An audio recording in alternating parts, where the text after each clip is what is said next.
Dummy, what's up? What up, Abby? I'm sorry, I just sent you the text, boo. Girl. Whew. Can y'all see me and hear me? I'm in the chat. Y'all see me? Y'all hear me?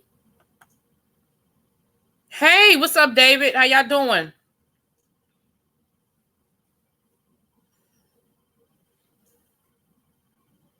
Hey, Nicole. Evening to everyone. Can y'all see me and hear me? Everybody can see me and hear me, right? I hit the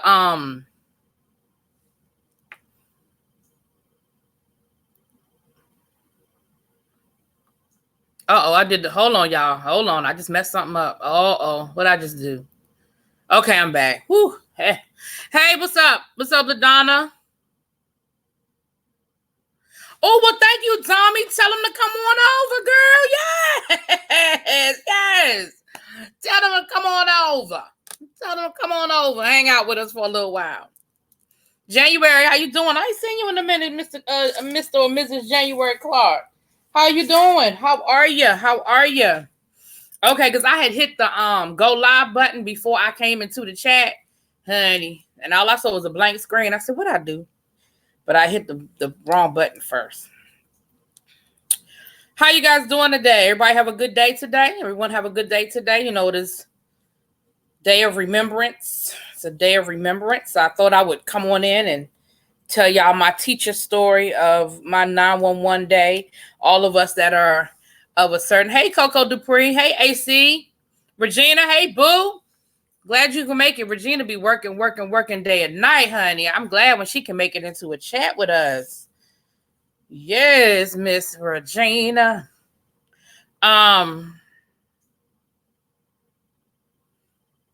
You can't see me, Regina? Hey, J-Dot. How you doing, boo? Okay. You can't see me, Regina?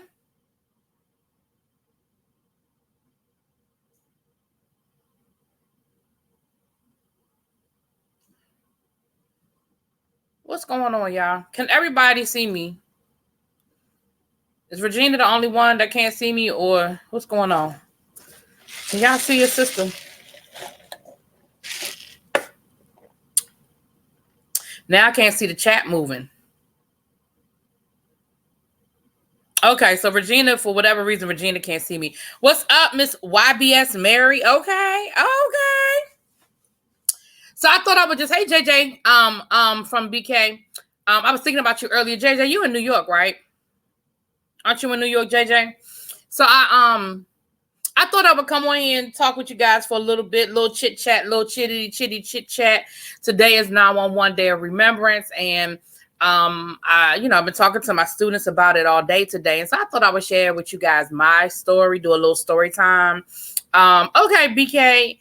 And the reason why I thought about you, JJ, because I know you were saying something about me coming to New York, and I told you, we'll see what we can do. And having the conversation today with my students, and I realized that I haven't been to the 911 Memorial, and I kind of want to go to the museum now that it's open.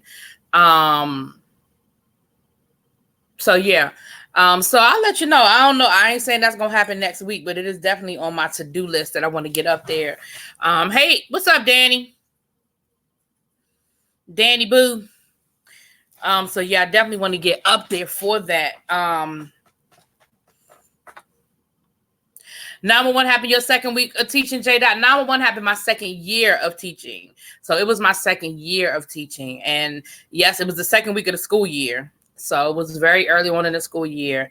I was teaching in DC, and the school I was teaching, hold on, JJ, I put my stuff in here. Hey, Quintessential, you're not late. We just getting started. I am just getting started. So I'm gonna go ahead. I'm gonna tell my story, y'all. So the hashtags got your attention. Good. They're supposed to get your attention, honey. So I'm gonna go ahead and tell y'all my 911 story. So it was my second year teaching.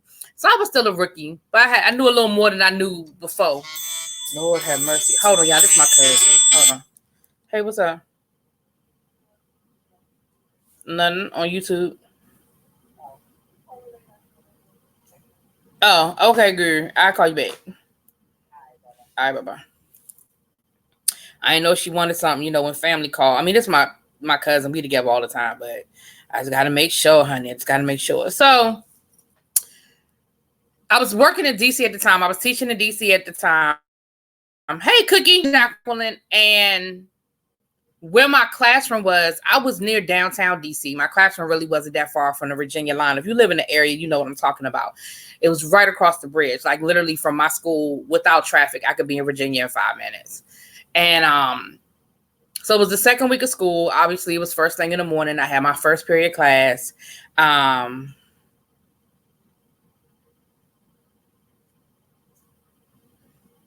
Okay. No problem. I just posted my email, so you can email me there. No problem. I would love to see that. And your mother worked for the Pentagon at the time. Pentagon comes into my story. So I'm sitting there with my kids, and they're supposed to be working on something. It's the beginning of the school year. I had them working on a group project, a group activity or whatever. And all of a sudden, they are in this window. They are in the window of my classroom, and they will not get out of the window. Now, mind you, this is 18 years ago, so we know technology wasn't what it is today. Nowadays, everybody would have an alert on their phone. It would be whatever. And we saw the smoke. It was all of this smoke, and it was so much smoke that we thought there was a building on fire, like right there on the block or down the street. It was so much smoke in the air. And so I was like, look, y'all go ahead and get out the window. If y'all get out the window, I don't like this shirt. If y'all get out the window, it's funny because the shirt that I have on is actually the shirt that I was working at. It's a t-shirt from the school I was working at on 9/11. I didn't even do that on purpose. I just put this shirt on, honey. Anyway, so I said, if y'all get out the window, I'm going to go ahead and go online and find out what's on fire. I'm thinking I'm going to Google, downtown DC news and see what's going to come up. I don't even know if Google was the big thing back then. I guess it was. Yeah, Google was, more Yahoo. I think I was using Yahoo more back then because y'all remember Yahoo chat, Yahoo groups, and Yahoo, what was it? Yahoo, kind of like Google chats where you had your Yahoo ID. Yahoo Messenger. And so that was like the big thing back then. Everybody was on Yahoo Messenger and in the Yahoo group chats and stuff like that. So I probably was Yahoo. And as soon as I sat down at my daggone computer, honey, first thing popped up on my screen was a picture of the plane going into the Twin Tower. And I said, what the hell? I said, but that's not what's on fire down the street. You know what I mean? And no sooner did I hit refresh. No sooner did I hit refresh on the screen, next thing that popped up was a plane hitting the Pentagon. And at this point, hey, Star, I knew that's what the smoke was at this point, but now this is not an accident because the first time when that first plane hit, everybody thought this is a horrible, horrible accident. Once the second plane hit, you knew it wasn't an accident, and then the Pentagon situation. So now I'm sitting in a classroom, and again, back then you didn't have all this technology that we have now. I remember the phone I had back then, honey. I had that Nokia, what was it? Nokia 1460 or whatever that number was, which I remember that old Nokia everybody had back in the day. And I went to I told my kids, I said, y'all finished working on what y'all working on. And I went to the teacher next door to me and I said, do you know what's going on? And she said, girl, I was just getting ready to come tell you. And we started hearing the announcement over the loudspeaker every 2 seconds. It was another announcement. Will so-and-so student please report to the main office? Will so-and-so student please report to the main office? And at first it was a trickle, like once every few minutes. Then it just seemed like they were calling students back to back to back to back. So finally, my principal, this is one of the smartest things my principal ever did. My principal was like, okay, we need to get one. Because by now the kids know what's going on. Because my dumb butt, I was in such shock, I blurted it out. I was like, oh my God, that's the Pentagon. Like I blurted it out. And what I do that for? One of the students in my class, father worked at the Pentagon. What I do that for? So now the girl is panicking. She's upset. She crying, honey. Let me tell y'all something. Anybody And I do mean anybody. And I'm going to say this one more time. Anybody that talks about taking prayer out of school, because let me tell you what we was doing in my classroom. Baby, we had a prayer circle. And because that little girl was so upset. And she said, one of my students who actually went to my church with me, I had a couple of students in my class who went to the same church. And they said, Ms. Proctor, can we pray? And I said, I cannot legally start a prayer group. I said, but what y'all can do is y'all can go on over to that side of the classroom and y'all can stand in a circle and y'all can pray until y'all little heart is content. And anybody who wants to join them, y'all go on over there with them. And because my thing was, and pray for me while you over there, okay? And so my principal did was we had so many parents, and of course they're irate because they're scared and they're worried, and nobody knows anything. Nobody knows anything, and half the information we were getting was wrong and false, and it was everything was moving so fast. Everything was moving so fast, and so my principal, she shut everything down. She closed the front door to school, right? She sent staff outside who didn't have classes or office staff, people who weren't with students at the time. She sent the school psychologists out there and everything. And she got those parents organized. She said, I need y'all to line up in an orderly. I need you to get orderly. I need you lined up. And while she was getting the parents outside organized, she had all of the teachers. She made the announcement. She said, I need everybody to bring your students to the auditorium. And the whole school was in the auditorium. And what she did was as the parents came in, she let them in 5 at a time. They signed their child out. She told them to go in the auditorium and you find your child and leave the building. Do not go to their locker. Do not let them get anything out of this building. You come in, because where my school was, the auditorium was right in the front of the building. You didn't have to go nowhere, but in you came into the lobby, the auditorium was right there. She was like, you sign in, you come in, you get your child, and you go out the other side. And she was like, teachers, help these parents find their kids. And she had the mic on, somebody was on stage helping to call names off because it was that many parents. It was literally that many parents. And we did that. We probably did that for about an hour to an hour and a half, right? And we ain't even trip over the kids talking. We ain't trip over it was whatever. Once we got the last parent in and out, and see, then it got to the point where people were signing out their children. I mean, their children's friends and their cousins and their godsons, because, now everybody related. You know what I'm saying? Because, it's when you're in the neighborhood like that, everybody know everybody that know everybody. So then people started signing out 2 and 3 kids at a time. And we were like, as long as you're signing it out and you're going to be responsible for this child. Because at that point, you couldn't stop and do the legal stuff. And I know in hindsight, we opened ourselves, when I say we, the principal opened herself to some lawsuits, but on the other end, you got parents cussing you out, you know what I'm saying, and yelling and upset. So when it was all over said and done, we probably had maybe 50 kids left in the building. So then my principal said, now that we got everybody out of here that's going to leave, at least for right now, I want you to take all of your students down to the cafeteria. You tell the cafeteria, she told the cafeteria staff, don't worry about nobody paying for nothing. I'll write a check at the end of the day. Everybody eats. She told the teachers, everybody eats, because we didn't know how long we were going to be there. One, our school is the neighborhood fallout shelter. So God forbid anything really went down. Our school was the neighborhood fallout shelter, number one. Number two, DCPS hadn't made a decision about anything at that point. And then it got to the point where DCPS was telling principals, well, use your own discretion. And here's part of the reason why. By this time, nothing is running.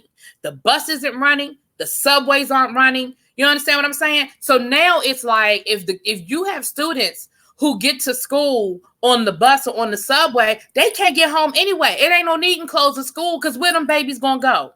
Where the babies going to go? Traffic was bumper to bumper. So even if there were parents coming to get their kid, they ain't getting through traffic no time soon. And so after everybody ate, then my principal made the announcement and said, if you are a walker, she called everybody's parent who was a walker and got permission for them to walk home. So that got rid of another probably, I don't know how many more kids. I don't know. Then she told everybody go back to homeroom. And by the time we got back to homeroom, it was probably, I don't know what time at this point, but it was, early afternoon. And we got everybody got it on the TV, which I'm sure I can't read the chat right now because I want to get through the story, but I'm sure everybody was watching it and their eyes were glued. And literally, y'all, because at the time I was teaching English. And out of my original homeroom, I probably had 5 kids. And I remember one little girl broke out crying because when she heard on the news that the subways and the buses weren't running, she broke out crying. She didn't know how to get home any other way because nobody in her family drove. The only thing she knew, and it wasn't no Uber and Lyft and all that back then. It wasn't nobody catching cabs. So the only way she knew how to get home was on the bus and on the subway. So if the bus and the subway wasn't running, she didn't know how to get home. I said, oh my Lord. It was always that. So for my kids who were still in my room with me, like I said, it was only about 5 of them left at that time. It was less than 10. I heard them take out their journals, and I told them to journal the day. I said, just write. Write what you feeling, write what's going on, write what we know. Because let me tell y'all something, and I don't know about where y'all were, but I was in D.C. Let me tell y'all something. By the time this was all over said and done, honey, they had blown up the State Department. They had blown up the White House. They had blown up the Capitol. They had blown up the 3rd Street Tunnel, which if you live in D.C., you know what I'm talking about, downtown D.C., where the 3rd Street Tunnel is. Hell, that was the way I went to go home. I said, well, hell, if they done blown up the tunnel, I'm going to have to take the long way home. You know what I mean? Because it was so many rumors at that point. And we did hear a couple of booms. And, so of course everybody was like, it was a boom. Oh my God, something else blew up. Oh my God, what's going on? And by the time it was all over said and done, y'all, it might have been back then. I think DC got out at 3:15. So it might have been like 2:30, quarter to 3. By that time, the buses were running again. The subways were running again, like limited service, but they were back open. I don't know. That's a lie. Buses were running. The subways still weren't running. Buses were running. And my principal felt comfortable closing school at that time and sending everybody home. But by that time, school was getting ready to close in about another half an hour, 45 minutes anyway. And once we got all of the kids out the building, of course, she thanked everybody for what we did for that day. And she was like, go home. She was like, go home. And let me tell y'all something. Anybody, if you live in any major city, but certainly DC, you'll know what I'm talking about. But any major city, let me tell you something. Driving through downtown DC to go home that day, because the way I went home from work, I went past the Air and Space Museum, the National Mall. Like, if you're familiar with that whole area, that was part of the way I drove. Because I didn't take the 3rd Street Tunnel because I heard that they had blown it up. So I took the long way home, which took me past the mall. I went straight down 7th Street to Rhode Island Avenue. Again, if you know DC, you know what I'm talking about. When I tell you, downtown DC was a ghost town. It was a ghost town. There was not a car. There was not a person. I saw one little person jogging, and I said, now what the hell are they doing down here jogging on the National Mall? What the hell is wrong with them? Maybe that was their little coping mechanism. But it was, I'm telling you, I promise y'all that was the fastest I ever got home. Because there was no traffic. There was no traffic. I am so serious. And it was like driving through downtown DC at like 2:00 in the morning. Like literally, it was no freaking traffic. And then, I couldn't get in touch with certain people in my family. My mom works at Fort Meade. Well, she's retired now, but at the time she worked at Fort Meade, which is where the NSA has offices. And my mother said she said my mother was home before anybody, because she said as soon as the first plane hit, they sent them home. She said as soon as that first plane hit, they evacuated the building and sent them home. I said, so my mama was home. She was probably home before the whole thing with the Pentagon. And my dad worked. He worked in Brentwood. If you're familiar with DC, the Brentwood area of DC, over by Gallaudet University. That's where my dad worked. My brother lived in Philadelphia. My sister, where was my sister at the time? She was living in DC, but I'm not sure where she was working and all of that at the time. But yeah, honey, it was just, and then the school closed for like 2 days after that. Y'all remember everything. And like I was telling my students today, there was nothing else on TV but 9/11. Nothing else. And it wasn't just the main radio. I mean, the main TV stations. It was the cable ones too. You know, it was the cable ones too. So yeah, that's, you know, and as a teacher, and again, if you live in the DC area, you know what I'm getting ready to say, or you might not know what I'm going to say, but you know what I'm talking about. There were DCPS students that were killed on that plane, and there were DCPS teachers that were killed on the plane that, I think, was it the plane that went into the Pentagon? But there was a science field trip that the kids were going on, and it was some program they were going to. So it was DCPS students from all over the city, and teachers were on this plane on their way to I think it was one leaving out of Boston, because whatever flight they were on had a layover in Boston. I think it was one of the ones leaving out of Boston. But there's actually a special flag. That's what I should have made my thumbnail. There's actually a special flag that DCPS flies on 9/11 that commemorates those students and teachers that died on 9/11. So it hit even closer to home. My little cousin at the time, her science teacher was actually on the plane. Her science teacher actually was one of the teachers that died. So it hits close to home. It really does. And I'm sure everybody has that. I'm going to go back and read this chat because I see comments. And, you know, it's definitely hit. It definitely, everybody has a story. And like I was explaining to my students, it was like maybe up until maybe 2 or 3 years ago, these kids weren't even born. So it's not even so much like every year my kids got younger and younger what they remember from 9/11. But now it's at a point where they weren't even born. So for them, it's just another day in history. I mean, don't get me wrong. They're mindful of it. They're reverent of it. But there isn't that where were you on 9/11 moment for these kids. You know, whereas, you know, those first couple of years after 9/11, I could have this conversation with my students and we could talk about, well, where were you? What were you feeling? What was your experience? You know, that whole thing.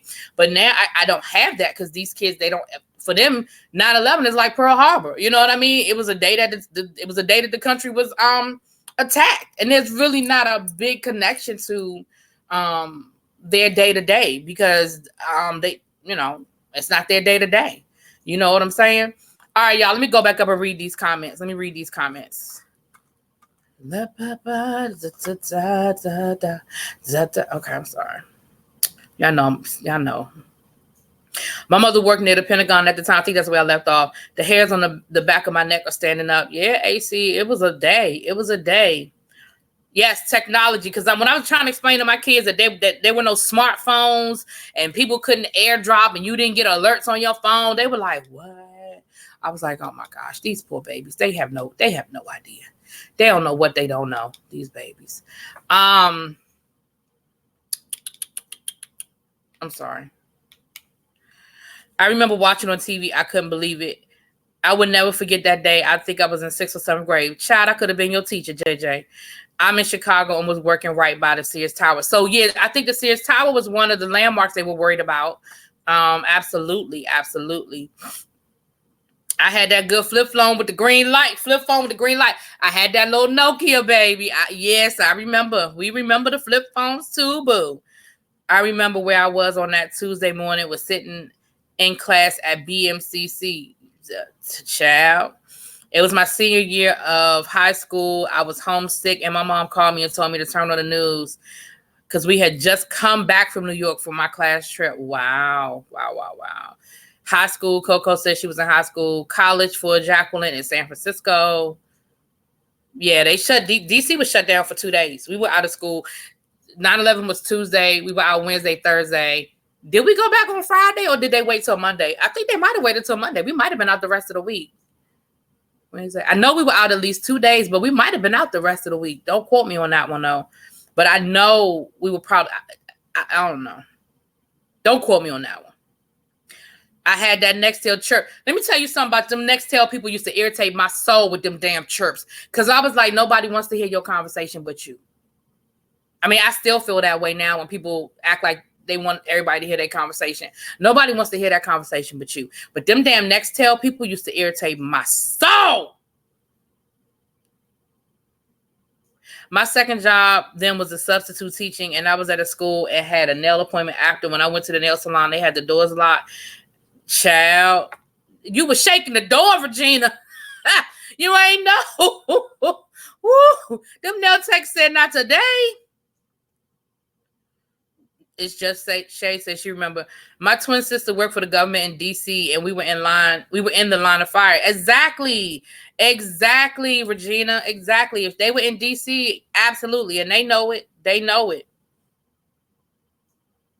You just can't. Yeah, and I mean, my principal. I think my principal did a good damn job for what it was. You know what I mean? And like I said, on the back end, you know, you can always go back and double and second guess what somebody did or didn't do. But, you know, at the end of the day, you know, when you're a principal, you know that you're responsible for those however many kids in your building. But it gets real when there's an imminent threat. Like, it gets real. You know, like when there's a fire or when there's some sort of an emergency, that thing get real. I remember driving on 64 from Williamsburg to Hampton. Oh, I bet you that military. Yeah, I bet you that military really was fired up down in the Norfolk area. Absolutely. Hey, Bama girl, roll tide. Hey, captivating Christian, Deidre, Shauna, if I didn't speak. Hey, boo. LaDonna, I think I spoke, but hey again. They shut down the BART system in San Francisco. Let me tell you about that damn BART system in San Francisco. All of San Francisco is expensive. Me and my cousin rode that damn BART train. I said, it was a beautiful train station we went into. It was nice and clean. Had marble floors. We were out by the airport, baby. It was beautiful, but it was expensive as hell. What the hell? Yep, an awful day. I was telling my kids today about how different it is flying. And I was telling them the difference between what you could do before 9/11 and what you do now, and security and just different things. And it was stuff I even forgot about. I'm sorry, y'all. I shouldn't have put the ice in my mouth. It was stuff that I even forgot about. I was like, oh, that's right. Yep, you couldn't do that at the airport. Yep, you could do that at the airport. Yep. Yeah, that military highway. Hey, Vovo. Cookie. Hey, Cookie. I visited the 911 memorial this past June. When you see the giant hole where the tower stood, it just brings it into perspective. Yeah, I want to go. Like I said, talking to my students about it today, I don't think I was ready before. You know what I'm saying? You got to be ready for something like that. And because I never wanted to go before. I never had the desire to go until today.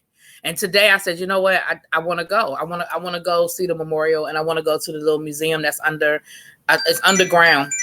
But I never had the desire to go before.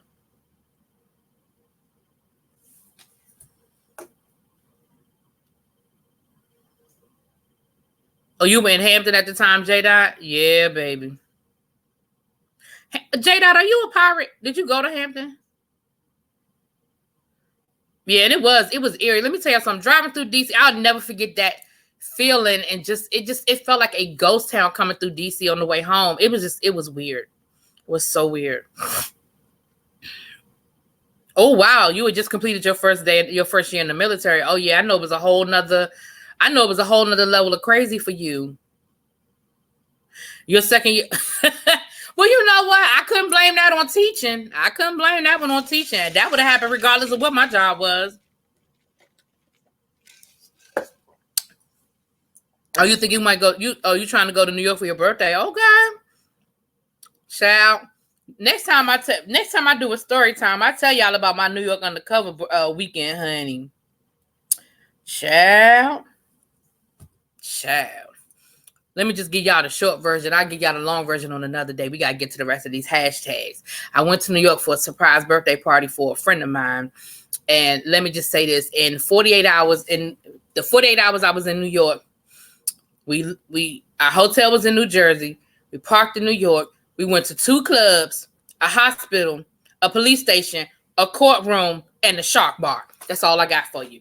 That's all I got. It included Anthony Mason, the former NBA player. He's now passed away. Yeah. And it was the weekend that the cops got off for the what's his name, the Abdul Malima. I always say his name wrong, but the guy that they shot up because when he was getting his wallet out of his pocket, believe he was a cab driver. Yeah, it happened that weekend. So yeah, one day I give y'all that whole story because baby, that's a whole nother level right there. Danny, I was with your Bennett sisters.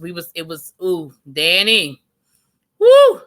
I'm gonna just tell you 3 names, Danny. Lori, Tasha, Nanaba. All of us were there. The rest of the week, I was living in Montgomery County. Yeah, so it was the rest of the week. Thanks, David. Yep, it was the rest of the week. Yep, we were out the rest of the week. Yeah, so that's right, Danny. You would have been back in California then. Okay.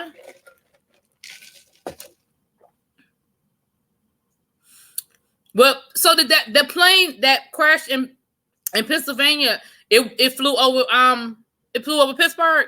Because I know it crashed in like nowhere, Pennsylvania. I shouldn't have said nowhere, Pennsylvania, but you know what I'm saying. Was that near Pittsburgh, boo?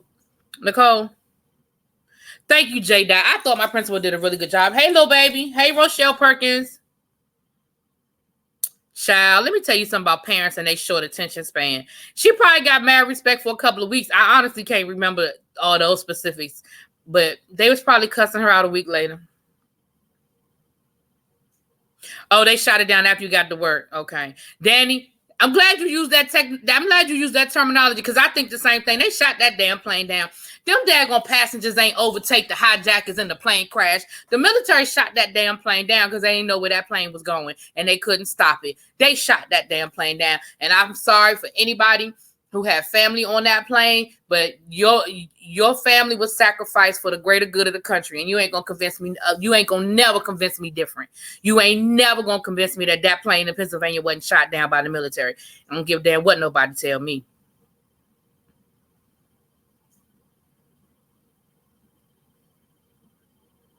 Ooh, that sounds good. Surprise around the corner. Steak and garlic mashed potatoes. Boo, that sounds good.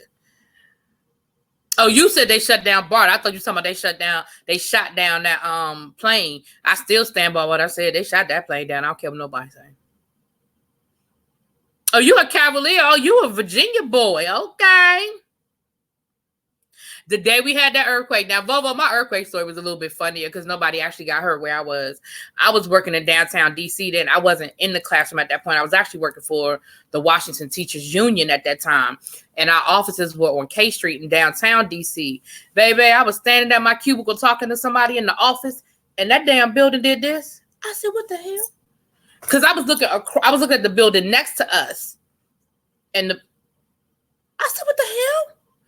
And our dumbasses, not knowing nothing about earthquakes, because we don't get them like that on this side of the country, we all got on the elevator.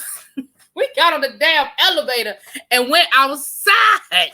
And my friend Tasha was living in California. She called me that night, cracking up. She said we were watching y'all on the news laughing. Y'all did the very thing. Y'all did everything you're not supposed to do in an earthquake. I said, well, hell, we don't know what the hell to do in an earthquake.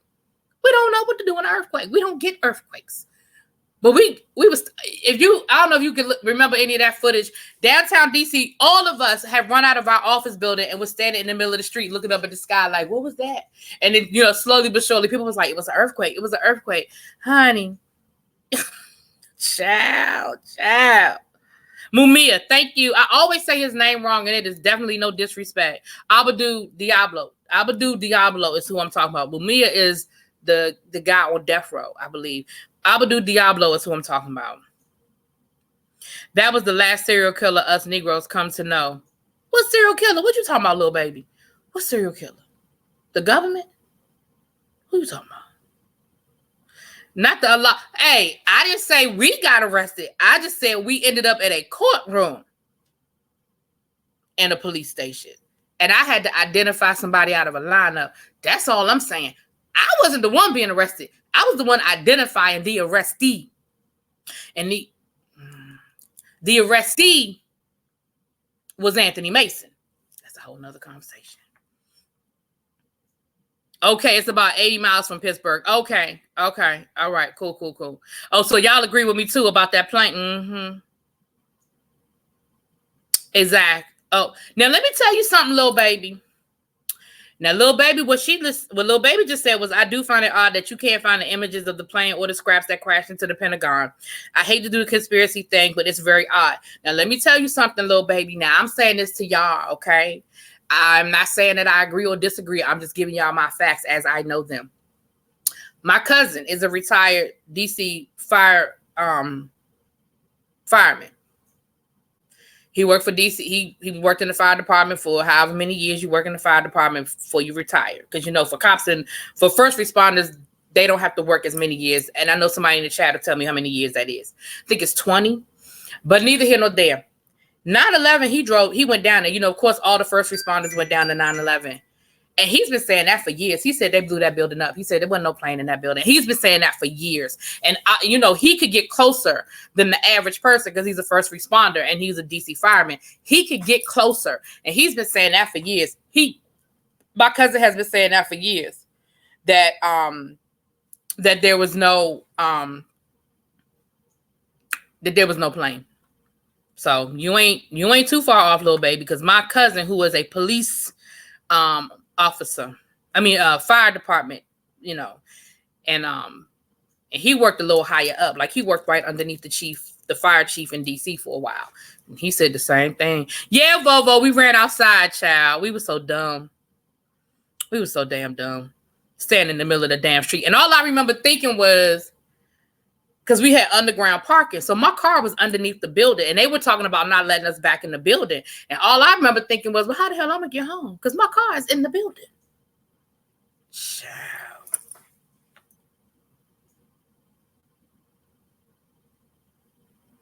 Oh, the DC sniper. Girl, I can tell y'all my stories about the DC sniper. Child. I remember, it's funny now, but it's really not funny. I remember...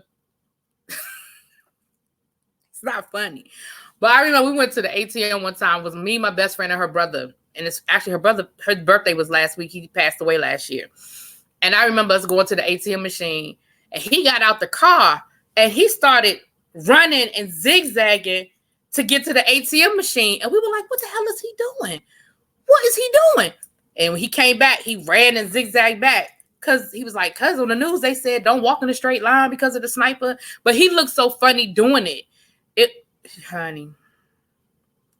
Yes, baby. Anthony Mason, the basketball player, Ebony. Yes, child. Yes. If you go back and you Google Anthony Mason arrest, you will see that he was arrested one weekend in Harlem, New York.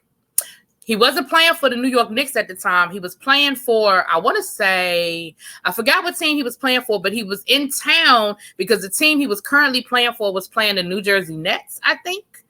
Because they were still the New Jersey Nets then. And the team bailed him out and he made it to the game. But if you Google Anthony Mason and you Google New York arrest, that was us.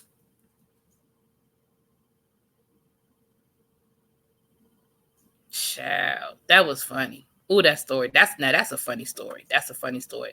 I believe it. And there have been simulation models that have been proved how the building was destroyed, didn't align with the plane crash. Child. Right. Nobody wanted to you're right, David. You're not lying. Nobody wanted to get out and pump gas. That damn DC sniper had me scared to go outside. Child, imagine being here living through it, Dami. Do you live up here with us, Dami? I feel like I've asked you that before. I got more stories than the Bible. Baby, I have lived. Oh, I have a DC sniper story. He came up to the I worked out. Oh, cola. Because, yeah, you live in the area, boo. That's right. You live right down the street from me. We figured out. Had you side-eyeing every white box. And let me tell you something. I remember being at work when the first shooting happened, and they had everybody looking for a white van, and then come to find out it wasn't no white van, or they changed whatever the vehicle they first had us looking for. It wasn't even that. But I remember being at work and them talking about the sniper, because at first we thought it was, again, you didn't know it was going to be what it turned out to be. You thought it was just an isolated incident and all that other stuff. That's right, Dami. You in North Carolina. DC sniper was right on the street. My grandmother and aunt lived in his hotel with some of the Virginia State College students. I'm going to tell you, one weekend, I was on my way to North Carolina. I can't remember why I was going to North Carolina. I don't know what the occasion was at this time, but I remember that I stopped to get gas, and I can't remember if a particular person was with me or not. Was she with me?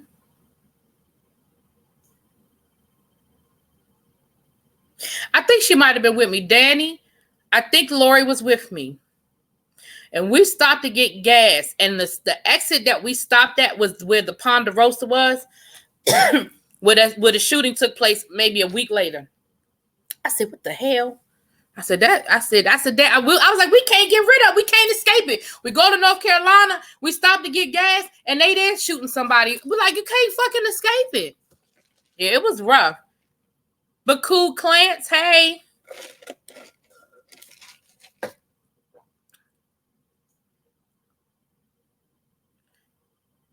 Child. And the thing is this, like, people in DC, they not new to gun violence, but just that whole snipers thing, and there was no rhyme or reason for it. Like, there was no rhyme or reason. You know what I mean? And there was nothing you could do. What you gonna do? Stay home and never go anywhere? And then I told y'all how close I lived to the Virginia line. Remember, where my school was to the Virginia line. And one of the things they were saying on the news, it was that they're shooting people in places where they can easily cross state lines. So in the Maryland, DC, Virginia, we're all right there together. And so I remember thinking, well, hell, if they shoot somebody on my side of town, they'd be in Virginia before damn the police get here. You know what I'm saying? I said, well, damn. Honey. Hey, Lady P, how you doing, boo? Yes, honey, yes. Let me see. Yeah, DC sniper. Yeah, he had his little stepson and had him come. Yeah, honey, it was a mess. Right. He did all of that so he could kill his ex-wife so it would look like it was a random murder. I said, what the hell? What kind of shiznit is that? I'm good. I'm just telling my little 911 story time. My remembrance, my little 9/11 story time. We getting ready to go to the next hashtag though. Yeah, leaving on cards and stuff, trying to throw people off. So what the hell? And then it really freaked everybody out when they realized the reason why they couldn't catch him, or it was so hard to catch him, was because the little boy was actually in the trunk shooting through the license tag, little slot in the license tag. So they were always looking for the wrong damn thing. They were always looking for the wrong thing. Oh, hey, Simone. I'm sorry, boo. You know that was not intentional, honey. I was in my story time, girl. In my story time. People placing bets that the sniper was a white man and lo and behold was a black man. Didn't they have now that one? They had us fooled on that one, didn't they? Had us thinking it was a white man, and come to find out who it really was, honey.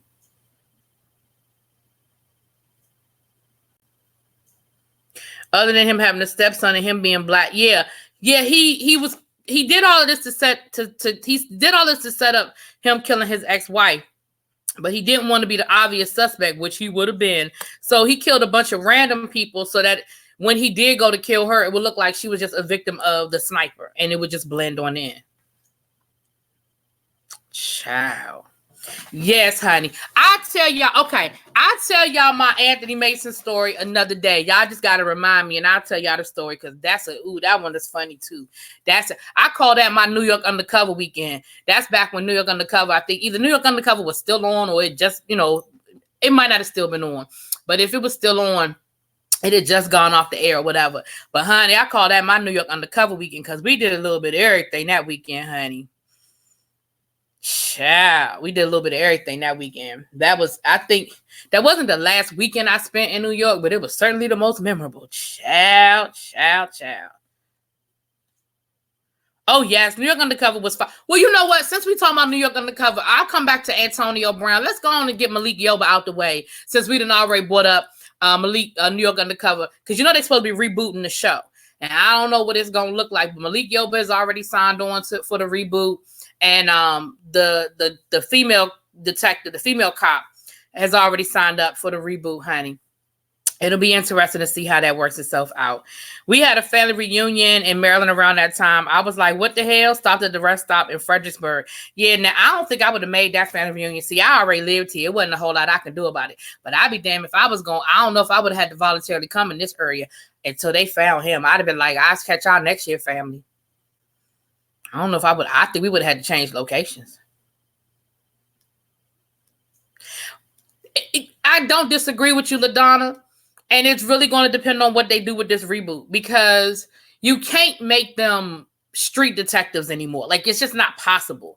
All of them would have to be in upper management. All of them would have to be like chiefs of some sort of department, or maybe retired already. Something happens to bring them. Like, you're going to have to give me a really compelling story. Like, at this point, G would have to be the police.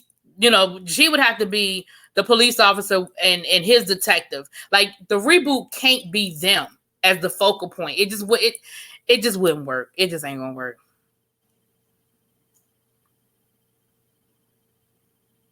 Oh, nobody else signed up for the reboot? Well, who else is left to sign up for the reboot? They killed off the other detective. Their chief, Patricia, what's her name? DeMarmo, the one that had the real thick New York accent. At this point, she would have to be chief of damn police. At this point, she was already the chief of their department. At this point, didn't they end up killing Ice-T? So that was one of his nemesis. They killed him. The other guy that was his nemesis was the guy who played Tommy on Martin. He's deceased. So I don't know what they're gonna do. He keeps saying he isn't gay, but he just admitted. Stop. Okay, so let me get to that. Okay, Miss Brown, let's talk about it. Let's get on this Malik Yoba. Let's talk. Hold on. I was trying to see what somebody said. J-Dot, what did you say? I think more people will watch because of the controversy. What? Watch the reboot? All right. So I watched his interview on the Breakfast Club. Okay. When the quote first came out, I was like, I don't think he's attracted. I don't think he's saying he's gay. I think he's saying that he finds trans women attractive. After looking at his interview on the Breakfast Club, what I found was, and he talked around it a little bit, but he's attracted to trans women.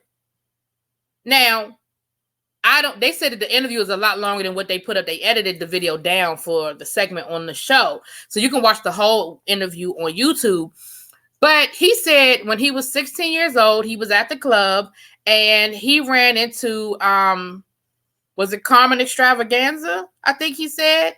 And he said, I thought she was beautiful. I went over to talk to her. And when I started talking to her, I found out that she was trans. And I was even more intrigued by that. See, now, the average 16-year-old guy would be like, oh, hell no. But that wasn't his reaction. He said, and he has found himself being attracted to trans women. Now, I did not, and you know, I'm not going to sit here and lie. I might have skipped through some of the interview because he was long-winded about some stuff. So I did not hear him admit that he had actually slept with a trans woman, but he definitely admitted that he's attracted to trans women. I don't think that makes him gay, though. I think that makes him a man who's attracted to trans women. I don't know what people's definition of gay is, though. So for me, he did use the term coming out. And then they sort of corrected him about I ain't getting into all of that with the terminology and stuff. But they did sort of say something about the whole coming out thing. But he did use the term coming out. So maybe he does identify as a gay man that's attracted to trans women. I don't know.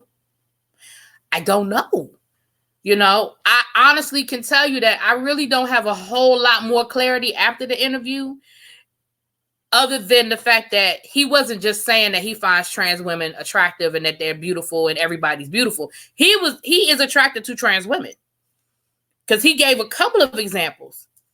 And, you know, he's attracted to trans women because he even said something about shaming other celebrities, and he sort of threw some other celebrities out there who have been shamed because some of it is just a lot of rumors. Nothing has ever been confirmed. For example, Teddy Pendergrass.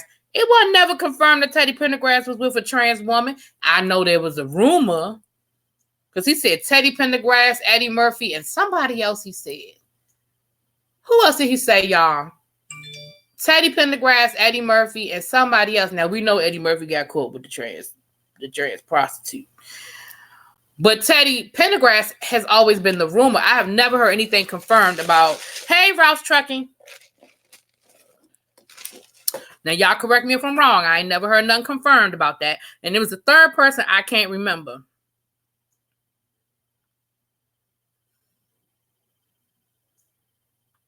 I thought at first he was complimenting trans women until I saw the interview. Yeah, Simone. Once I saw the interview, I was like, no. He's saying that he is attracted to trans women. Now, again, I don't know what people's definition of gay is. That ain't my position. That ain't my situation to tell nobody what their opinion is. But if you're attracted to trans women,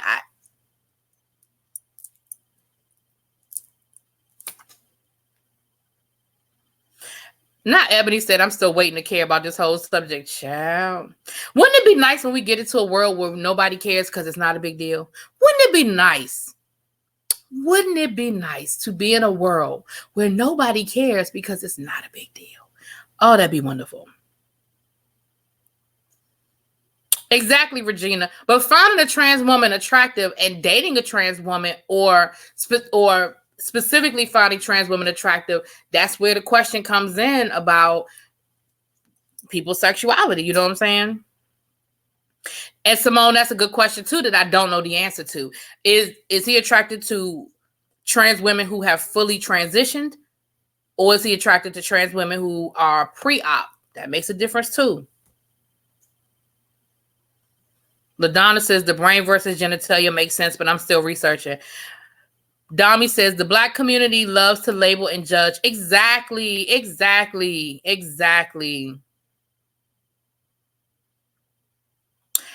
don't think he called out Hugh Grant. I think he called out another Black celebrity, but right now it's escaping me who he said.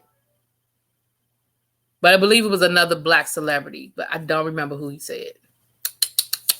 Somebody will tell me in the comments. Somebody saw the interview. See, little baby, now you getting ready to get me confused because, see, I don't know all these titles. And they got into that. They started getting into cisgendered and all that on the show. I don't. And I'm not trying to be ignorant. I ain't trying to be ignorant. I just don't know all the different titles. I had a really good friend of mine went to Virginia Tech when the shootings happened, and she dealt with PTSD. She was she dealt with some PTSD behind it. Really, Melvin Franklin? I never heard that. Hey, Ralph, how you doing? How's everything going with your family and everything? Shay, I could care less. Let me tell you something. I'm the same way. Shay says she don't treat people any differently. I really could care less because who you date is damn sure not my business because I don't want you in my bedroom. So I really don't care. But it's just interesting that I appreciate him coming out because once again, you know, let's get to a place where nobody cares and there is no stigma attached and it's not an issue and it's not a big deal. Let's get back to that place. But at the end of the day, you know, I don't. I mean, we talking about it because it's to be talked about, but I don't think any differently of Malik Yoba one way or the other, to be honest about the matter. I really don't. I honestly don't.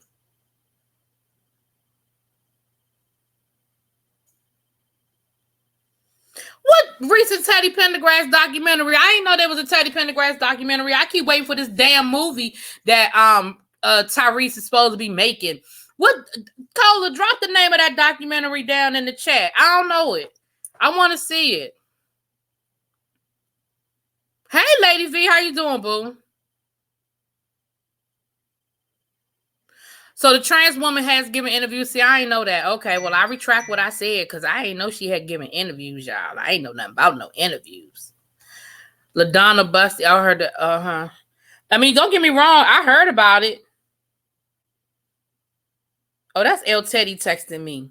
Talking about he home now. Well, wouldn't you bring your ass in the chat, child?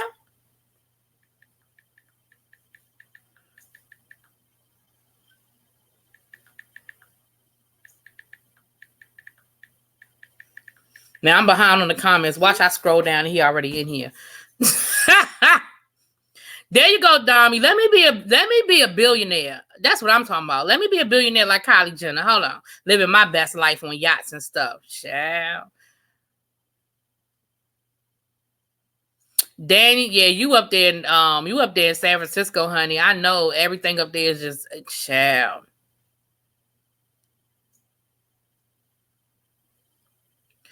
Little baby, I'm with you. And again, it's not to be disrespectful. I honestly just don't.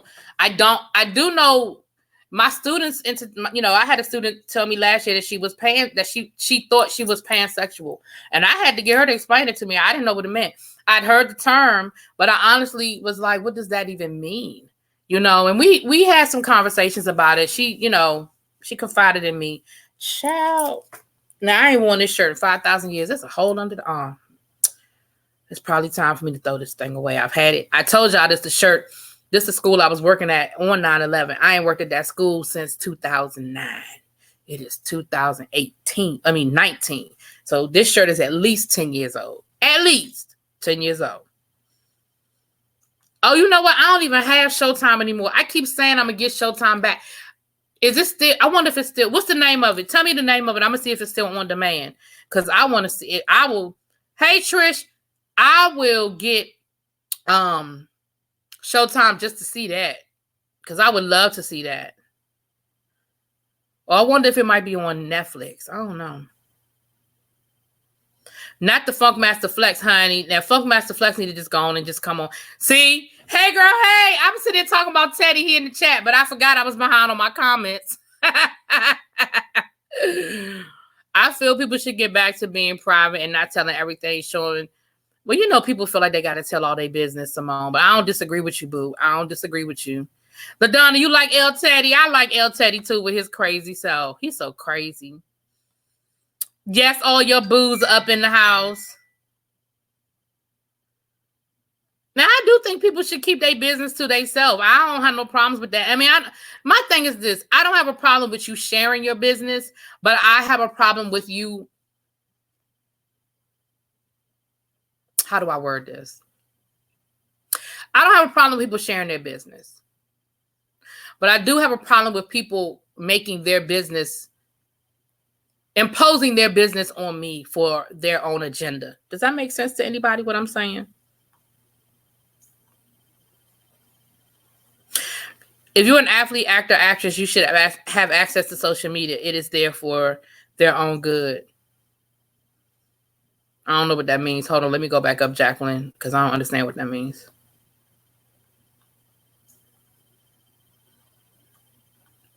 Tell me what you mean by that one. I'm not sure what that means. Oh, yeah. My babies keep me hip, honey. They keep me up on the stuff because I tell you, I don't be knowing what they talk. I don't be knowing it sometimes, but they tell me. They got to break it down for. I tell them, I said, look, I'm old. Y'all got to tell me what this stuff means.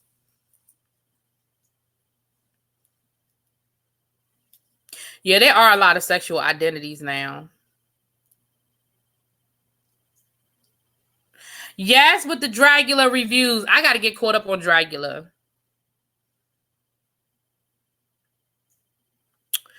That's why I still have it, Lady V. That's why I still have it, honey. I keep it. I will keep this shirt until I can't keep it no more. This little hole under the arm ain't bothering nobody. I didn't even know it was there till just now. The lady that Teddy was with took excellent care of him, loved him to death, and stayed by his side after he got paralysis. And there are many real women that would have left at the drop of a dime. Well, I want to see that documentary now. Tag on it. We ain't say nothing about you. My phone was going off, and all I was saying was that's El Teddy. Yeah.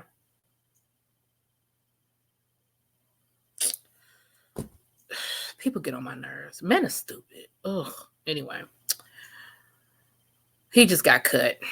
He don't even know it yet, but he just got cut. Anyway. I don't mean cut like physically. I mean cut like deleting his phone number cut. Anyway. No, we don't need to shame nobody. And that's part of the problem. And I think that's why part of the people do put their business out there is because there is so much shame. And that's why I can appreciate Malik Yoba for putting it out there and saying this, yeah, I feel this way and I'm attracted to trans women. And as a kid, I didn't know what that meant. And I questioned myself and I had all of those feelings, but I feel how I feel. Like, El Teddy, we were talking about the Malik Yoba interview on the Breakfast Club where he sort of cleared it up, and he is saying that he's attracted to trans women. Now, I didn't hear him admit to actually sleeping with trans women, but he has an affinity for trans women. He talked about meeting Carmen, I want to say it was Carmen Extravaganza, in the club at 16 and being attracted to her. And even once after he found out she was trans, it didn't deter him. So as a 16-year-old young Black male, you were not offended, embarrassed, angry at finding out that the woman you were attracted to was trans. And you were even more, he said, I was even more intrigued and wanted to ask even more questions and get to know her even more. That tells me you have an affinity for trans women. Now, I ain't trying to put him in no box because I'm not saying that he can date whoever the hell he wants to date. I'm not putting him in a box. I'm just saying, that's what he said. Demisexual. What is demisexual? I don't even know what that means. What is demisexual?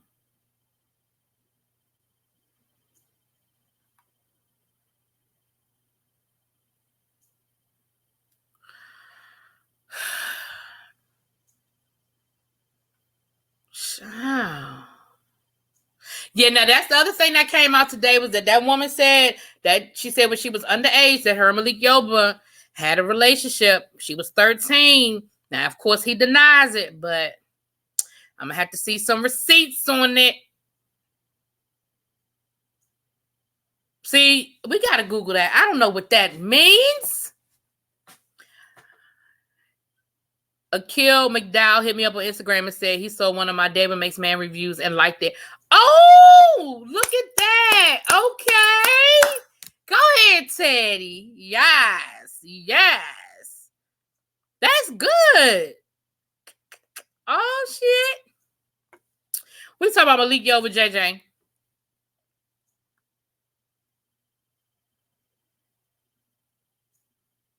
Oh, yeah. Well, yeah, we don't want to get him in trouble with the company, but that's cool that he reached out to you, though. Sorry, X gets a square, dude is gay. A demisexual is a person who does not experience sexual attraction unless they form a strong emotional Well, I guess I'm demisexual too. I don't know. That make me demisexual? Because I'm that way. I don't do casual sex. I don't have sex with people that I don't have a connection to. I guess I'm a demisexual. Hey, Ariel. Yeah. David Lord. Teddy gives great reviews because Teddy has that English mindset, and a lot of I like all his reviews, but with David Makes Man, you have so much symbolism and so many different visuals and things that are being said that are not being said, and he breaks it all down. Yeah.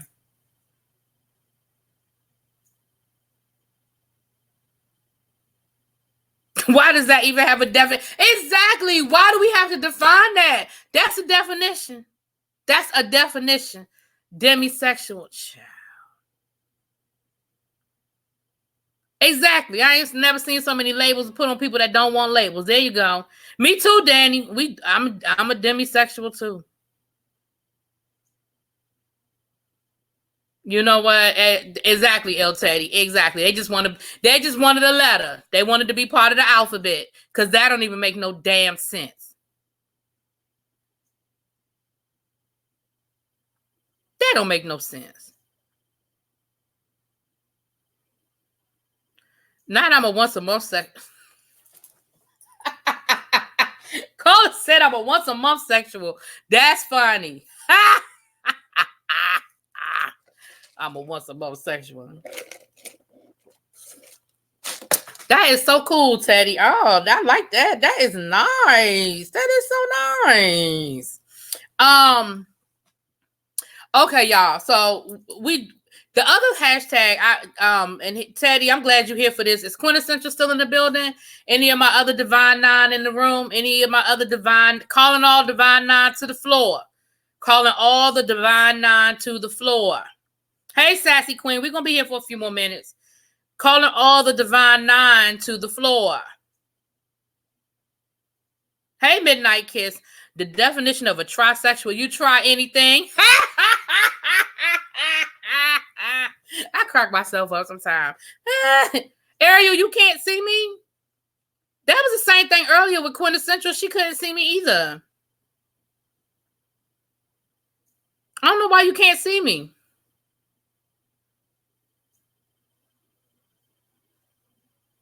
Okay, it'll be in your cup for your reviews tonight. I know that's right, with the good old moonshine.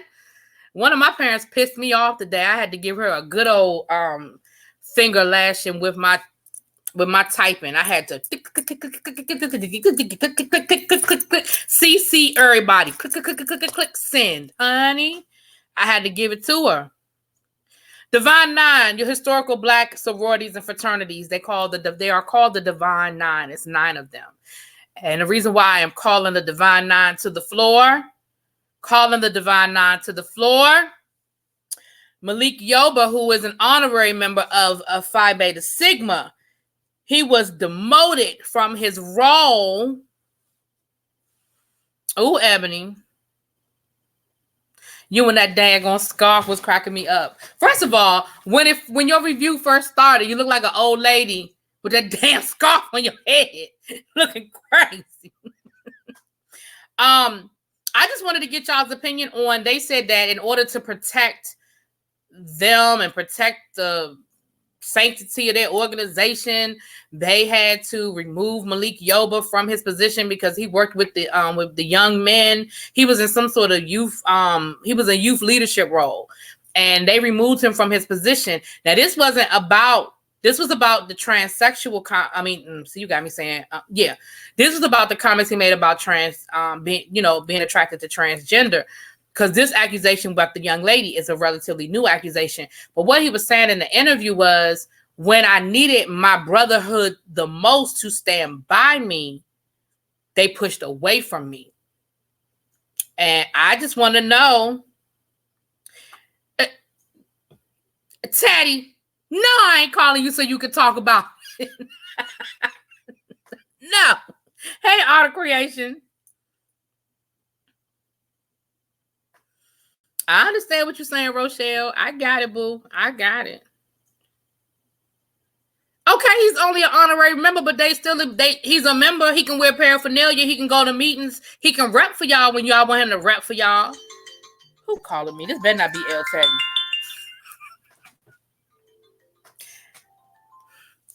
What? So do you want to get on you want me to put you on the panel? Is that what you're saying? Do you want to? I mean, if you don't want to, you don't have to. Because I thought when you said call me, I thought you were saying call me because I don't want to say it on YouTube. You have to send me an invite. All right, I'll send you an invite. All right, hold on. I'll send you an invite. Oh, shit. Let me put on a hat. Child, put on a hat, child. Bye. He like LL Cool J. Now he need to put on a hat. So El Teddy wants to put his commentary as far as this concerned. Okay. So y'all give me a second so I can send El Teddy an invite. He's so silly. But no, I'm gonna go ahead and send El Teddy an invite. So y'all give me a second. Hold on.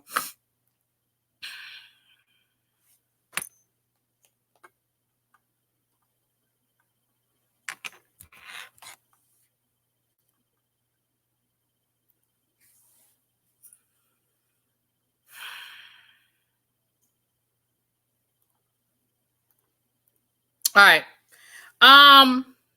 That's what I'm about to do now, Shay. So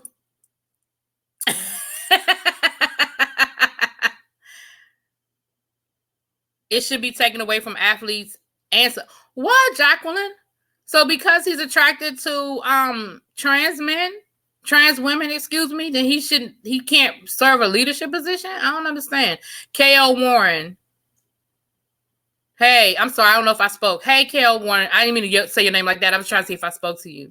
But yeah, he is an honorary member. But again, once it's just like any other thing. No, he didn't go through the traditional initiation process, but you agreed to bring him on as a member and you put him in a leadership role. And now because he is now you feel like you have to separate yourself from him. All right, here come El Teddy, y'all. Here he come, y'all. Here he come. Hold on, Teddy. Let me get you some volume. Let me get you some volume.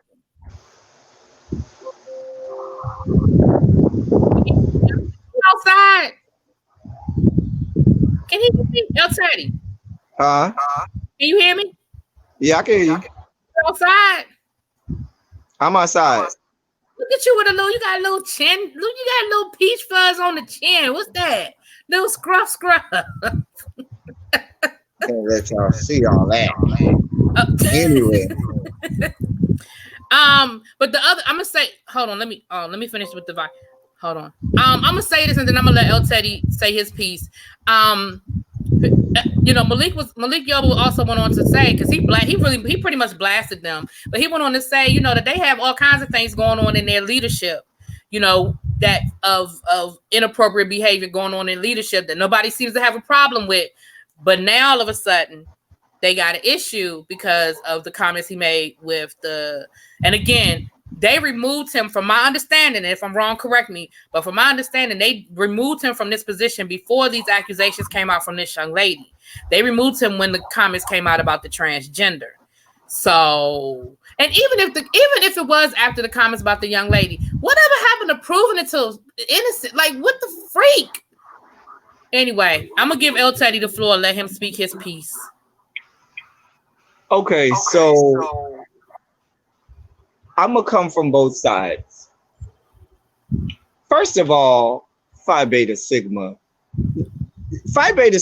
Fraternity Incorporated, a fraternity that I am not a member of, never wanted to be a member of, and God knows I will probably shoot myself in the foot, stab myself in the eyeballs, and pour cayenne pepper in my gouged out eye sockets before I joined the likes of a Phi Beta Sigma Fraternity Incorporated. Put him on here. Anyway, moving on from that, this is the same fraternity that allowed a woman into their fraternity. If you remember a couple years ago, over in your area, I think it was the DC alumni chapter of Phi Beta Sigma, there was a woman who actually, if I'm not mistaken, got initiated into Phi Beta Sigma, and they had to rescind her membership when they found out that she was not a man and she was a woman. So they already got issues with membership anyway. And so that started, this was maybe about 4 or 5 years ago, because that made all of the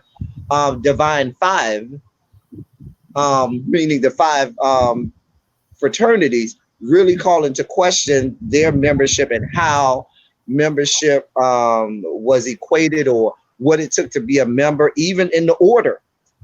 They started to do that, put language inside of their bylaws and constitutions that stated what it took to become a member. So they were the ones who had that situation. So that's that. Now,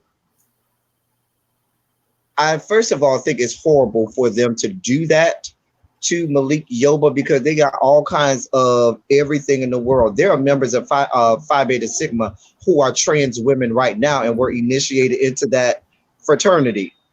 Well, okay. he talked about one of their members who was running for public office down south somewhere. I want to say he said Louisiana, but don't quote me. And this man ended up getting murdered because, and he said the way he worded it was, because of poor decisions that he made as a result of being forced to stay in the closet, so to speak. So it sounds like he probably got caught up, for lack of a better word, with some trade. I know that's an overused term, but I'm just going to say it for the purpose of that. Well, the thing about it is every fraternity has gay members. Every fraternity. And people try to always say the Qs don't have. Now, I know, listen, don't make me go down this road. Anyway.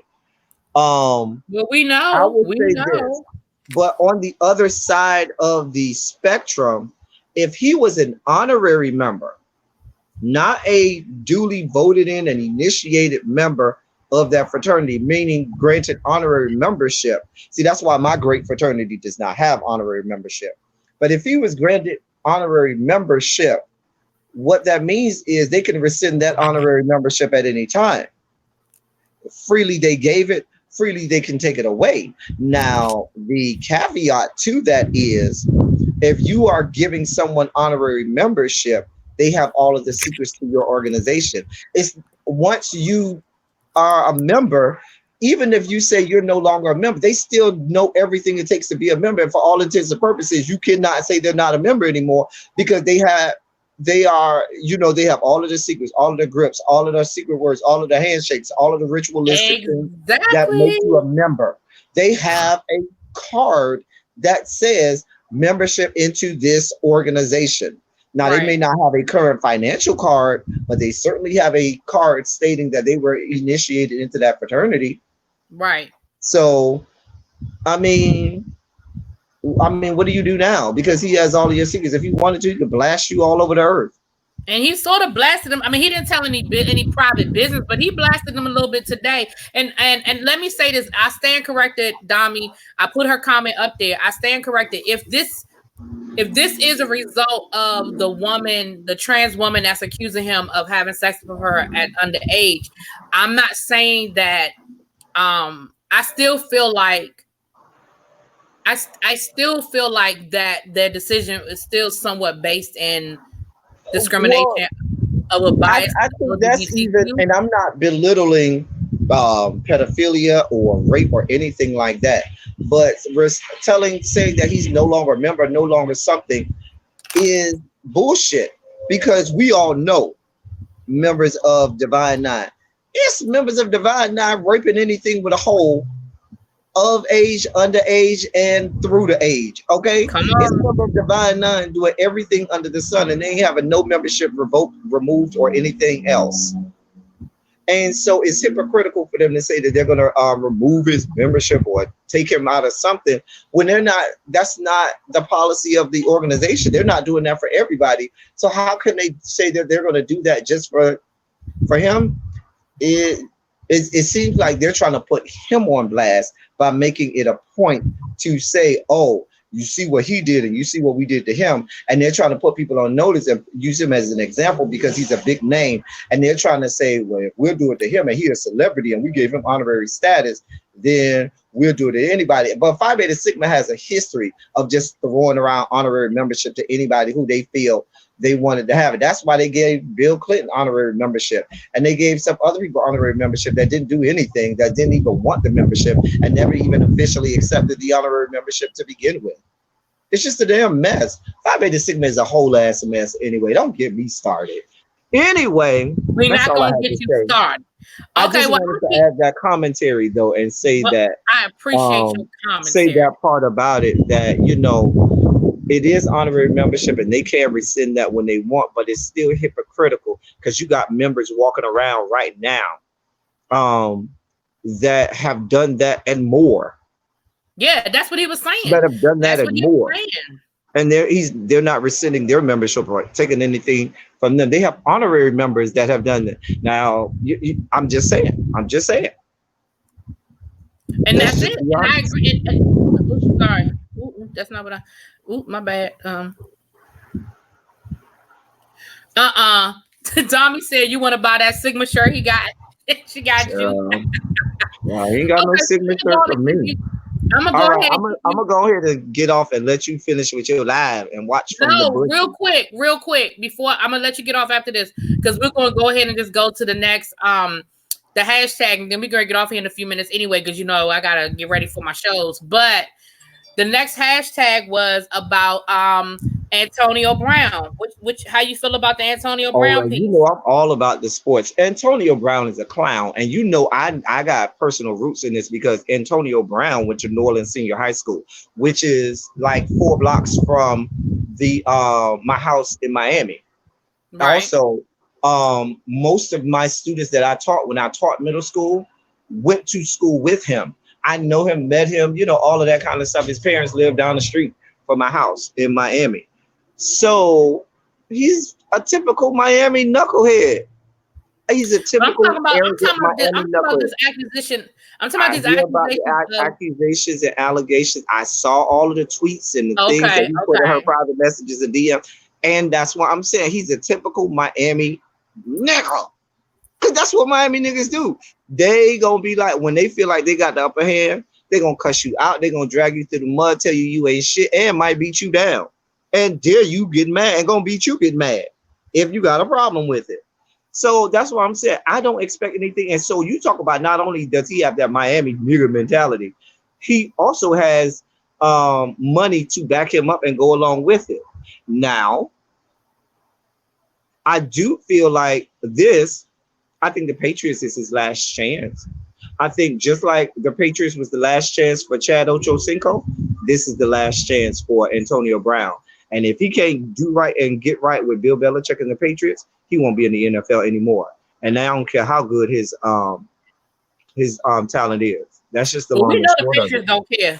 The Patriots, they come a dime a dozen with the Patriots. They don't Mhm. care. They don't So if care. he can't, so it'll be just like with Chad Ochocinco. If he can't, get right and get in line, this is his last opportunity. Okay, so all right. Well, thank you, El Teddy. I'm gonna And get he's my probably little. gonna lose out on a lot of endorsements, which is gonna make him backpedal and pussy pop because he has a lot of money outside of football with endorsements and things. So when those start to go away, watch you start to see him backpedal and pussy pop because all of that money is gonna go away, and that money starts to go real fast when you no longer have incoming money incoming like that. So, all right, All right, thank you. I'm out. All right, so look, y'all. Now I'm getting ready to play devil's advocate for a second. First of all, let me clear something up. He's not being accused of rape. He's being accused of sexual assault. His former trainer said that he did something and then he ejaculated on her back. He masturbated and he ejaculated on her back, and he did something else, hit her on her breast or something. He did something else. And she quit. He apologized. She ended up going back to work for him, and he did it again. I want to say she's accused him of 3 different times. So I'm getting ready to play devil's advocate.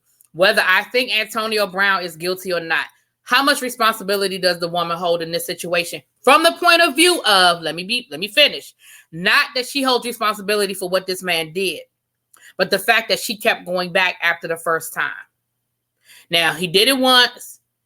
He apologized. He was sincere. They've known each other since high school. She went back a second time thinking, okay, he really meant it. He apologized. He's sorry. Then he did it a second time. And yet she went back a third time. How much responsibility do we put on the woman in this situation? And again, not for what he did to her, but for her continuously putting herself in this position. What, if any? I'm just throwing it out there. I'm playing devil's advocate. I'm just throwing it out there. And we got about 10 minutes and I'm getting up off here. Now that Donna said, I don't know no sports except for gymnastics, girl. I love gymnastics, but I love sports too, though. I like all kinds of sports. Antonio Brown's days are numbers. Absolutely. Absolutely. Yeah, the Patriots could care less. Well, he damn sure can't go back to the Patriots. We know that. Not basketball wise. Okay, Sean.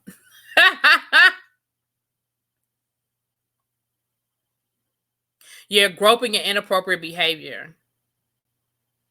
Yeah, see, Jacqueline, I kind of feel the same way. I'm kind of giving her the side eye. And again, I'm not victim shaming. I am not saying that he had the right to touch her. That or I ain't saying that. All I'm saying is what they say: first time shame on you, second time shame on me. What the hell they call third time? I believe he has played his last game. And yeah, I'm going to need the news to stop linking him to my team. The Steelers cut him loose. Yeah, 3 times. Not he ain't pretty old, Shay, child. Yeah, she went back 1, 2, 3. Yeah, I guess she went back 3 times. Ooh, I don't think he's fine at all, Dami. I think he's ugly as hell. Maybe because I think his personality is ugly. See, that's me, Ebony. That's me. He said he pushed her on the bed, held her down, and forcibly raped.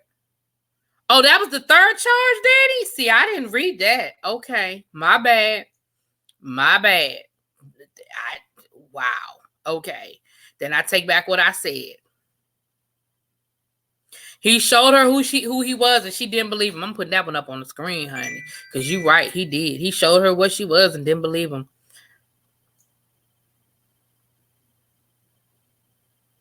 Ugly personality would do it every time. Yeah, I'm gonna need to go back and read the whole story too, because I didn't know about. I knew there were 3 different charges. Okay, Danny. Thank you, Danny. I saw it, boo.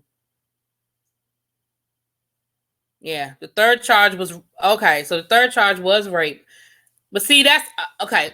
Let me just again, I'm playing devil's advocate. Let's assume that all of the accusations are true. That's what happens when you let people get away with stuff. Because the first time it was just it was a sexual assault, and it was this. The second time it was this. Now the third time he's escalated to full out rape.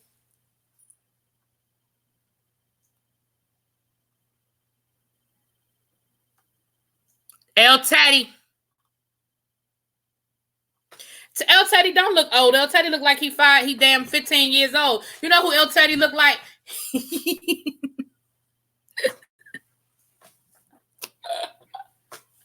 Remember when Boys II Men first came out and they used to wear the baseball hats with the button-up shirt with the ties? That's what El Teddy looked like. Because he always wears a button-up shirt and a tie to work with the damn baseball hat on in his videos. He gonna get me for that one. He gonna get me for that one. Oh, not Teddy look delicious in that natural light. Oh, Shauna shooting her shot. Okay, you say he's a fine looking jerk. I don't think he that, but I understand. Where the police reports? Well, then now all women don't go to the police now. All women don't go to the police. Money will have you putting yourselves in mess up situations. I have put myself in bad situations because of the wrong reasons. I'm going to leave it at that. I ain't going to say, because I clearly ain't rich. But I have definitely put myself in bad situations for some of the wrong reasons. Dami, you and El Teddy. Lord, Motown Philly back again. Na-na-na-na-na-na-na. With a little East Coast swing. Y'all. But yeah, I'm serious. I'm calling bullshit on this story. Not that it didn't happen. I'm not calling bullshit on it happened. I'm not going to question what somebody's experience is when it comes to that. But I will say, I'm going to question your decision-making skills. Me too, LaDonna. Let me tell y'all something. What they say, but for the grace of God go I. When I think back on decisions that I made in college, honey, in high school too, but for the grace of God go I. So I know that some bad decisions I made could have very easily put me in some horrible, horrible situations that could have resulted in some horrible, horrible things, including me not sitting before you right now. So I can't say I'm not getting ready to sit here and say what did or didn't happen with Antonio Brown and that woman. But I am side-eyeing her decision-making skills. Now, that I am doing.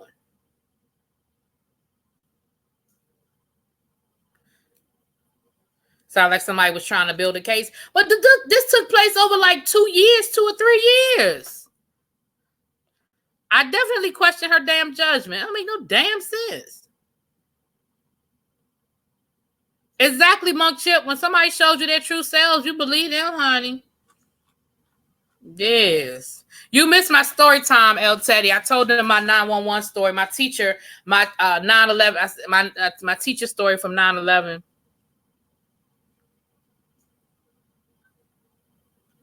It is pretty disgusting. And again, her making bad decisions doesn't excuse his bad behavior. I don't want y'all to think that I'm excusing if he's guilty what he did. I'm just saying, women, we got to make better decisions. If my mom knew what I was doing up Landover Mall, oh, not the Landover Mall, Cola. Yes, Landover Mall. Baby. Because, I always said that about the Mike Tyson situation. And again, I ain't defending if Mike Tyson raped that woman, he raped that woman. I wasn't in that room. I don't know what happened. But I will say this. You're going to tell me that this man had been making you feel sexually uncomfortable for the whole week that you were here for this pageant.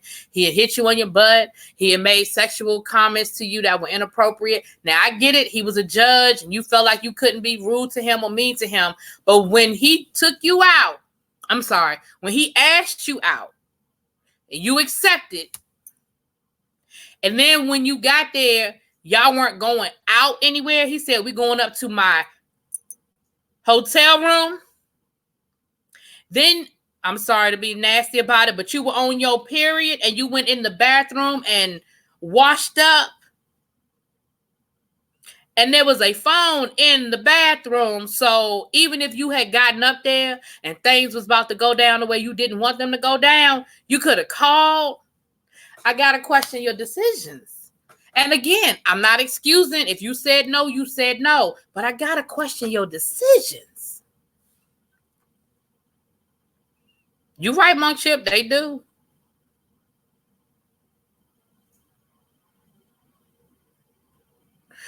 Bill Cosby, Prince, and Michael Jackson, they didn't stay in their place. Now, what did Prince do? What Prince do? Vovo, what Prince do? Honey. Now, the Tupac situation, he didn't even rape nobody. He was accused of not stopping the rape or setting the woman up or however they worded it, but he didn't even do it. I mean, he got a blowjob in the middle of the dance floor from that woman, but she said that was consensual. She said she was mad. In my opinion, she went up to that room to have sex with Tupac. Tupac passed her off to his boys. And that probably was not consensual because that ain't who she went up there to have sex with. And that's all I'm going to say about that. Jamila, that's what I'm talking about. Let some sperm end up on my back. Honey.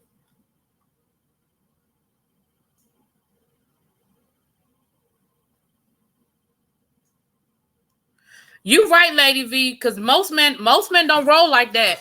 Most men don't roll like that. If she had just said, I'm on my period. Because even if women lie about that all the time to get out of having sex. Men, I hate to be the ones to tell y'all this. Spoiler alert. Women lie about being on their period all the time when they don't want to have sex. Forget that I had a headache. It's, my cycle's on. Women lie all the time. I hate to be the one to tell y'all. Sorry, women, for messing up the girl code, but happens all the time. Wow, Trish, I'm sorry. Oh, I'm sorry to hear that. Oh, I'm sorry, boo.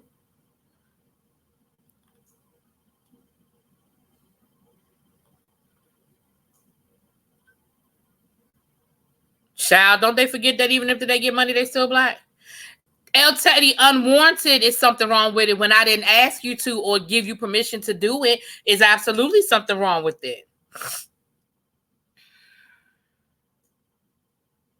Exactly, little baby. Exactly. I've been saying that from the beginning. I never understood that. Like, there's some things about the legal justice system that just perplex me. As Darren Fleet would say, that's what behooved me. What behooved me was, why was Tupac the only one that went to jail? Or like he was, right? Y'all click, y'all know, y'all be getting me together on stuff. Stuff happened so long ago, I be forgetting. But I know he was charged separately. The music company wanted the music catalogs. Mike owned the Beatles and Prince owned his own music. Yeah, Prince definitely owned his own music. Not during a training session. Exactly. It was during a training session. Daggone you. What time is it? All right, 6 more minutes.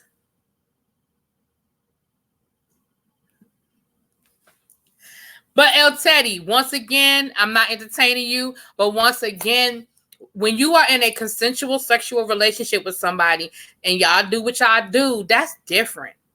Like, that's different. Because I'm sure that there's some conversations that we'll have one way or the other. I'm talking about you. We're in a training session. You're supposed to be rubbing Bengay on my thigh, not squirting on my back. That's two different things. Maybe you misunderstood your job description, sir. Yes, and guys dumb 2 weeks in a row. Exactly, Ebony. Exactly. Jamila, we going left. That's why we get ready to get up out of here because this conversation is going left. El Teddy, the nasty one. That's El Teddy. Shauna, you saw me. I didn't. Shauna, you right. I did. Thank you. Thank you for liking my review. But yeah, I did. I was beating around the bush hard on that one because I didn't want to take it down that road. But it was very. And did you hear when Rachel was like, "I'm not ratchet. I'm not ratchet." Not Rachel. Sarah started that shit with her. Oh, really? I mean, I can have him anytime I want. Girl, we talking about love and listens, y'all. We away on another thing now. But yeah, I was skirting the race issue. I really was. Because like I said, if I get on the race issue, this will be a whole nother review. I'll be here for 2 hours.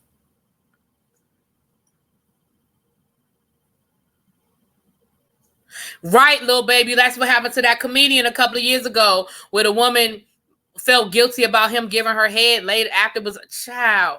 Well, 50 Cent makes everybody sign a consent form. Any woman he's with, he makes them sign a consent form. They can't never come back later. There you go, Monk Chip. That's it. That's it, Monk Chip. Everybody don't want a happy ending. It was blatant, Shauna. But Taylor walked right into it. She played right into it. Especially at the end, that last scene at the end. But I have to keep remembering she's only 19. She is only 19. And at 19, I probably was that easily revoked too. Yeah, Sarah would have got that ass whooping. Don't get me wrong. Sarah would have got that work.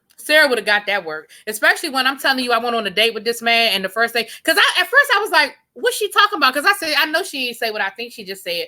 When she talking about some, he's mine. I mean, I can have him whenever I want. Matter of fact, I think I'll text him right now. That probably would have been the last thing she said to me because I probably would have blacked out. Because that was so blatantly disrespectful and obvious. But anyway, y'all, we talk for those of y'all that are lost right now. We talking about the show Love and Listings, and I did the review for it. And it was the episode that came on Monday night. There was definitely some racial things that were at play in the show in that particular episode. If she was rubbing his thigh around his area, it aroused him. Now I will say this: when I was in college, I took care of the stats for the team. I did all the sports stats. So I went to a lot of the games and I traveled with the team a lot. And we did have a trainer with us who was a guy, and we always had to have a female in the room with him when he treated the girls, especially when they had like hamstring injuries. But even if he was just wrapping their ankle, we always had a female in the room with him while he was treating the girls. Because again, like you said, he could be rubbing, they might have had a hamstring or a cramp, and he's doing his job by rubbing her thigh. And if it make her feel some kind of way, I mean, I can't control how you feel. Maybe you feel uncomfortable by a man touching your thigh. I can't control how that makes you feel, but I can make sure that he didn't do anything wrong. And we did have a situation, Danny. I don't even know if you know, but we did have a situation where a couple of the athletes were trying to accuse one of the guys, and that got to be real convoluted. But what saved him, I mean, he still ended up leaving the team and everything because it just got to be real convoluted. But what saved him from any type of criminal charges or it escalating to that level was the fact that he was never in the training room along with the girls. Now, what happened with them outside of the training room, what they let go down or didn't go down or whatever, that was between them and him. But the training room, ain't nothing go down. Yeah, I'm about to get off of here too, y'all. It's 8:00 and I got a couple of other things to do.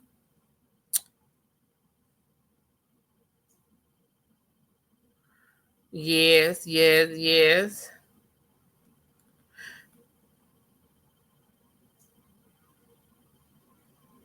Yeah, Shauna, we'll talk about that one day. That's a good conversation to have one day about consent, and especially in the era of Me Too, what really is consent? And that was like the conversation that we had, and I ain't getting ready to get off on a whole nother tangent, but that was like the conversation we had on when we were talking about Queen Sugar. And I was like, if both of them were drunk, who's giving consent and who's not giving consent? If he's just as drunk as she is, or he's just as high as she is, or even if one person was more inebriated than the other, but both of us are inebriated, who bears the burden of consent? But we'll talk about that another time. I got to get out of here. Thank y'all for coming through. Thanks for participating in the chat. Everybody that was up in the bushes, thank y'all for listening. Y'all have a good evening. I'm going to see y'all later on tonight. I'm going to drop Queen Sugar. I will definitely drop before I go to bed. I'm going to try to drop Real Housewives of Dallas. Shout out to the people who appreciate the fact that I'm reviewing it. I like it. And I'm going to try to slide another one in there tonight. It probably won't be David Makes Man, though, but I'm going to try to slide another one in there tonight. Because I got to think with David Makes Man. I got to watch it. I got to think, and I probably got to watch it again. So, but shout out. Have a good evening, everybody. Peace.